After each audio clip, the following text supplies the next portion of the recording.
Here's a quick tip so you make sure your firewood rounds that you cut are the same length every time. We're gonna take our chainsaw bar guard and measure out 16 inches because that's where I'd like to cut today.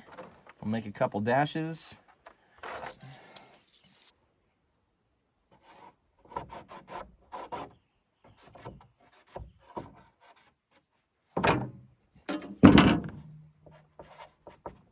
Now all we got to do is go down the tree with our bar guard, and we'll take a hatchet and mark it at every 16 inch.